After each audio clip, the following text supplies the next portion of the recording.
दक्ष police news, पहिले खाकी मग बाकी। राज्यातील गोरगरीब जनता, कष्टकरी शेतकरी वर्गाला न्याय मिळू दे, सर्वांना सुखी ठेव असं गणेशोत्सवाच्या निमित्तानं मंत्री दादाजी भुसे यांनी श्री गणेशाला साकडं घातलंय। राज्याचे सार्वजनिक बांधकाम मंत्री तथा नाशिकचे पालकमंत्री दादाजी भुसे व त्यांची पत्नी, दोन्ही मुलं, सुना, कुटुंबियांनी विधिवत मंगलमय वातावरणात त्यांच्या निवासस्थानी श्री गणेशाची प्रतिष्ठापना केली। कुटुंबियांसमवेत मंत्री दादा भुसे हे श्री गणेशाच्या आरतीत रंगले होते।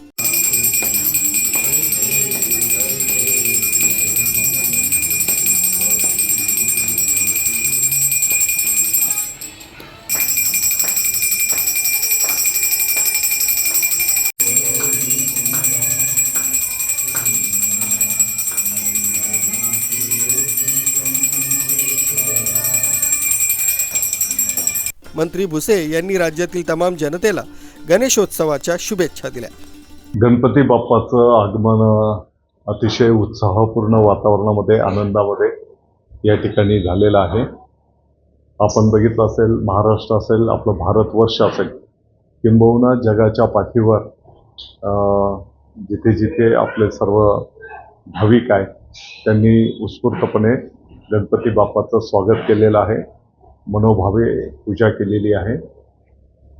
येणाऱ्या काळामध्ये गणपती बाप्पांच्या आशीर्वादाने आपल्या शेतकरी राजाची प्रगती होऊ दे, गोरगरीब कष्टकऱ्यांना चांगलं आयुष्य लाभू दे, त्यांची प्रगती होऊ दे, त्यांच्या जीवनामध्ये आनंददायी सुख येऊ दे, अशा प्रकारची प्रार्थना मी माझे व्यक्तिगत कुटुंबाच्या वतीने आणि मालेगावच्या तमाम नागरिकांच्या वतीने केलेली आहे।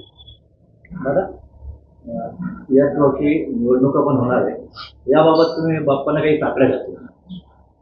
मला वाटतं की गणपती बाप्पाची आपल्याला शिकवण आहे, शिवसेना प्रमुख माननीय बाळासाहेब ठाकरे साहेबांची शिकवण आहे। आपण आपलं काम करत राहायचं असतं, निष्काम भावनेतून आपण सेवा करत राहायची असते। परमेश्वर त्याची नोंद घेत असतो, जनता जनार्दन त्याची नोंद घेत असतात।